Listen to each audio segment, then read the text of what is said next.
Bismillahirrahmanirrahim. Assalamualaikum warahmatullahi wabarakatuh.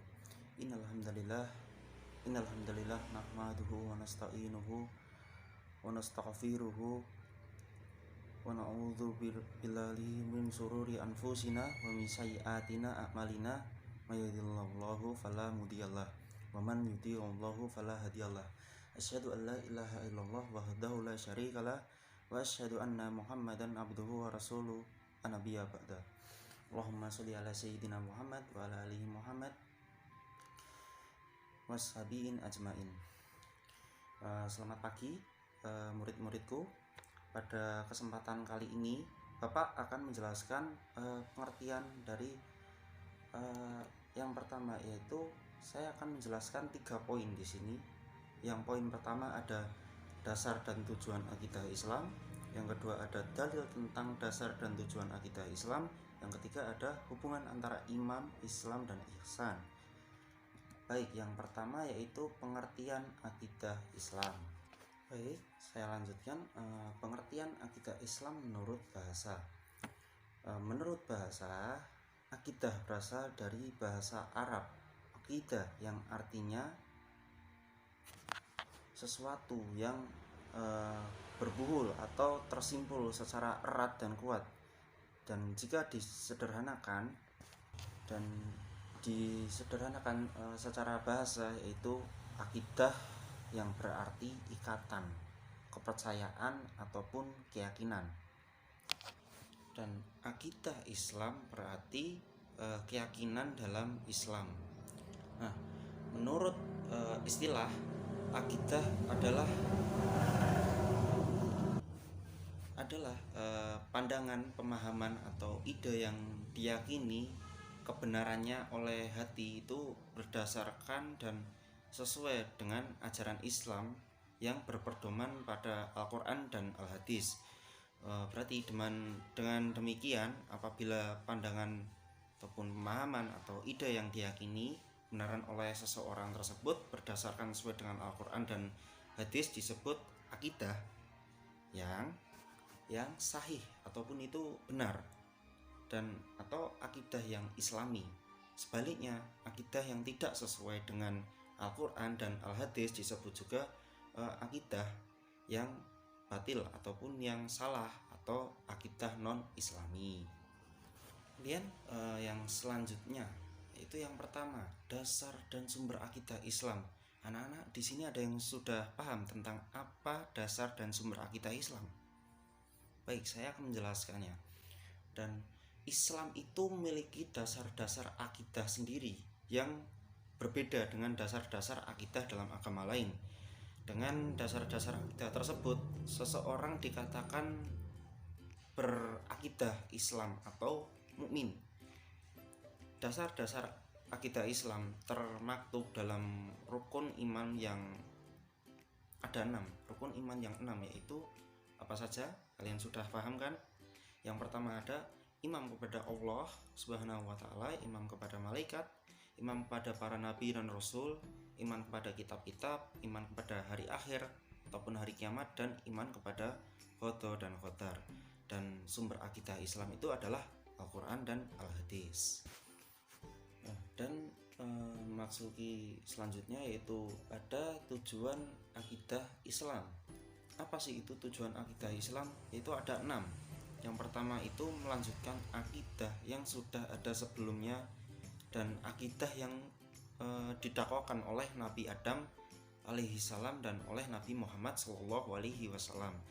Kemudian yang kedua yaitu meluruskan akidah-akidah yang sebelumnya diselewengkan oleh para penganutnya. Kemudian yang ketiga itu tujuannya itu untuk mengisahkan Allah Subhanahu wa ta'ala. Yang keempat yaitu menjelaskan mana akidah yang benar dan mana akidah yang salah. Kemudian yang kelima yaitu memberikan petunjuk dan pedoman kepada umat Islam. Dan yang terakhir yaitu memberikan dasar sebagai amal dan perbuatan. Jadi di sini anak-anak sudah paham ya tentang apa itu tujuan akidah Islam dan pengertian maupun dasar-dasar sumber akidah yang sudah saya jelaskan tadi ya. Oke, saya akan melanjutkan ke yang berikutnya, yakni dalil tentang dasar dan tujuan akidah Islam. Itu yang pertama ada di Quran surat Al-Baqarah ayat 2 sampai 3. Di Quran surat Al-Baqarah ayat 2 sampai 3 sebagai berikut. Bismillahirrahmanirrahim. Dzalikal kitabul la raiba fi hudal lil muttaqin allazina yu'minuna bil ghaibi wa yuqimunas sholata wa mimma razaqnahum yunfikun. Yang artinya kitab atau Al-Quran tidak ada keraguan padanya, jadi petunjuk bagi orang yang bertakwa, yaitu orang-orang yang beriman ataupun percaya kepada yang gaib,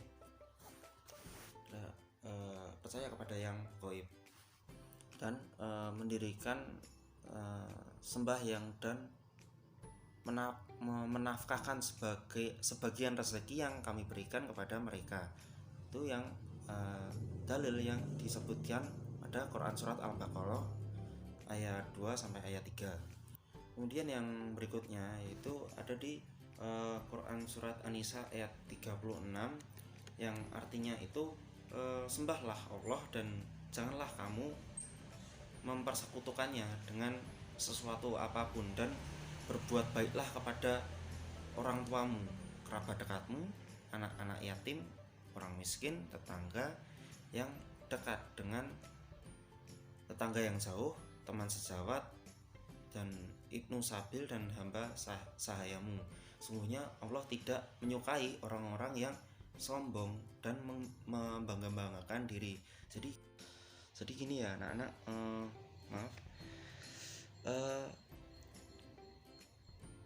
kita sebagai insan manusia, kita ketika hidup kita harus selalu berbuat baik kepada siapapun, dan yang paling terpenting adalah berbuat baik kepada orang tua dan berbuat baik kepada teman-teman, baik teman-temanmu maupun tetangga-tetanggamu.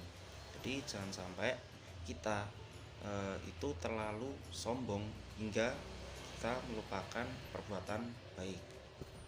Dan yang di selanjutnya yaitu ada di Quran surat Al-An'am ayat 74. Dan ingatlah di waktu Nabi Ibrahim berkata kepada bapaknya Azar, kamu menjadikan berhala sebagai Tuhan. Sesungguhnya aku melihat kamu dalam kesesatan yang nyata. Jadi begini ya anak-anak, jangan sampai kita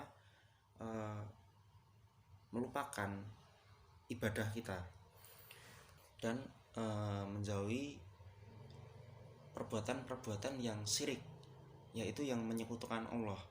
Dan dosa kita ketika kita syirik itu dosa yang tidak diampuni. Itu diingat-ingat ya, dan jangan sampai. Kemudian yang selanjutnya yaitu hubungan antara imam, Islam, dan ihsan.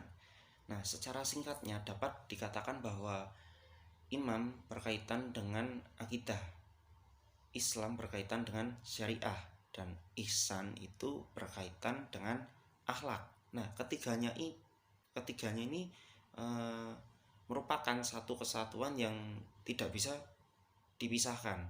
Bahkan hubungan ketiganya dapat digambarkan seperti rumah. Imam merupakan pondasinya, Islam merupakan bangunannya, sedangkan ihsan adalah cat dan perlengkapan rumah yang lainnya. Jadi hubungan antara imam, Islam, dan ihsan ini itu harus saling melengkapi dan harus saling mengiring, karena jika hilang dari salah satunya maka kita tidak akan menjadi